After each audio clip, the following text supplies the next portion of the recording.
guys, welcome back to Critical Flick. This week we are going to go over Christopher Nolan's new flick, Dunkirk. So, as you've seen from the trailers, Dunkirk is a historical drama that is about the Allied forces, particularly the British and the French and the Belgium soldiers that are trapped on the beaches of Dunkirk, and it's their efforts to get home with the help of the British citizens and the Germans closing in, and it's shot from multiple perspectives.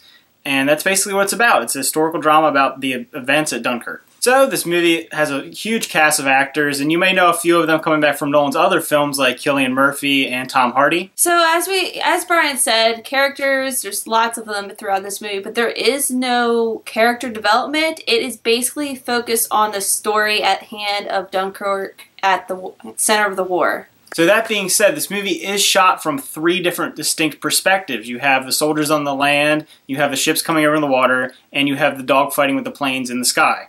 And while there is no real character development, it does not focus on one character. It does a really good job of showing these different perspectives and what all these different people are going through in these different scenarios. It definitely throws you into the war aspect. You feel like you're there and you're experiencing everything the soldiers are experiencing. I was extremely anxious throughout the whole film because it just keeps you going.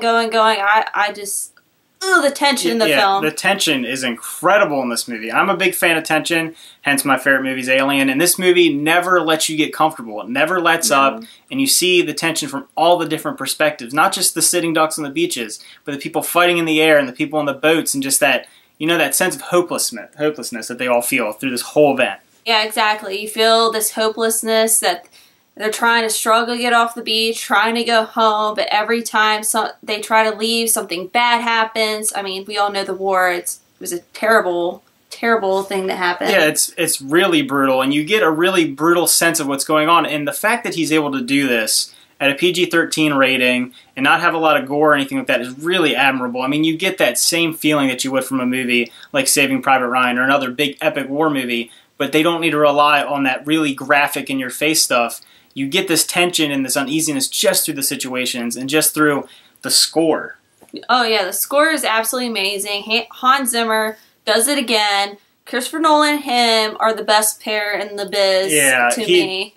Zimmer knocks it out of the park with this one. Since there is not that much dialogue that you've heard from everybody, the score really has to weigh on the story here, and he does a fantastic job. Every time where something is tense, it just has that tense, ticking feeling to it, like a clock, and it's just, with the violins and everything, it's just so perfect, the rising and falling of it. It works so well with every scene. And another thing that's really interesting about the score is it knows when to get really quiet. It's never overpowering, and there are multiple moments in the movie where it's almost silent, and you get more of a power just from that, from how powerful the score is, going to these really silent moments. And I think that's an interesting play on these things. And another thing that's really amazing is just the sound design of this movie and just the sound effects they use. The gunshots are so powerful and strong and ringing out throughout the movie. The explosions sound hyper-realistic. The engines and the ships capsizing and the planes diving. It just adds so much to the movie and so much to the rich environment that's in this movie. Yeah, the sirens of the planes when they're about to bomb the beaches, it was absolutely terrifying. You could feel what the soldiers would be feeling. Yeah, it creates this sense of dread that you don't usually see in movies, and it does it in such a way that you wouldn't expect in a movie. A lot of movies, it's very in your face how they make you feel, and this one, it's just being in that environment makes you so uncomfortable.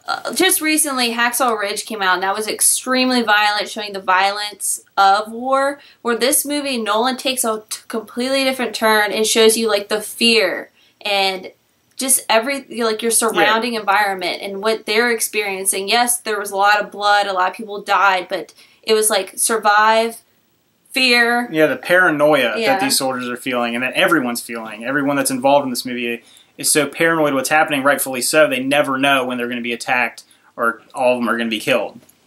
And it's basically everybody on their own trying to survive, and I mean, it's not going to be that buddy-buddy relationship between soldiers. Yeah, and that was the interesting thing, that it shows a more realistic side of war, in my opinion. You have a lot of these movies like Hacksaw Ridge and even Saving Private Ryan, where it focuses on one main character, and they're almost like a superhero. Even if it is a true story, the things that happen in it are so over the top, and it leads your way through the movie following this one character in these major events who's stopping all these bad things from happening. And this one, it's just regular people. It's regular soldiers just trying to survive, not particularly doing anything very heroic. They're not heroes, but you do get to see regular people and how they add to the war and how they help and how people come together in times of crisis. I definitely like how everybody like worked together, and it sums up everything at the end. It kind of gives you like a bittersweet feeling, but then, you know, it just continues going. It does an interesting job of showing war as a whole, but encapsulating into this one event. A lot of these movies, you want to do the whole war and you show the beginning and the end. And this movie just shows one battle and the significance of it and what people went through and how people got this amazing event. Like, how did these people survive? You get to see that and how it unfolds, and it's really interesting to see that in a film. The cinematography is beautifully shot by Christopher Nolan. He shot the film in IMAX, and as well, it is shot in film, not digital, which you can tell and also helps the film because it shows different hues of color and just really sets the tone and mood for the war. Yeah, the movie is beautiful. Like, that's what everyone says. It looks amazing, and it has this beauty of war quality that you don't see. Usually war is very ugly and very violent in these movies, and it has a elegance to it in this movie. You see a lot of things happening and a lot of like colors and environments, and it really has a great quality about it. The cinematography, it's even hard to pinpoint why it's so good. It just looks really good. So I give this movie a 9 out of 10. It's definitely one of my favorite Christopher Nolan movies. I loved his aspect of war. It really kept me on the edge of the seat, like really on the edge of the seat, and I was anxious the whole time, and I really like that in a movie, and I haven't had that feeling in a long, long time. Again, his film is shot beautifully, and Christopher Nolan just keeps on knocking him out of the ballpark. I have to agree. I will also give this movie a 9 out of 10. It is just so good. Christopher Nolan is so good at making movies. It's ridiculous. And while I can totally understand why someone might not particularly care for this movie, because it has a lack of character development, it does have like certain things lacking in it. It makes up for it in so many other ways. And it's an interesting movie. I don't know if I've ever seen a movie like this.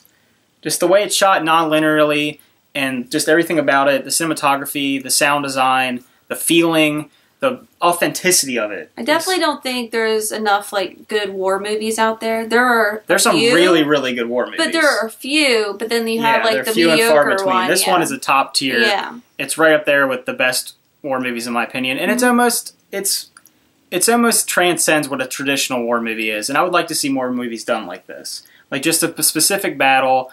It's something about it is very unique, and I like it a lot. Alright guys, thanks for watching. If you could, hit the like button down below, as well as subscribe.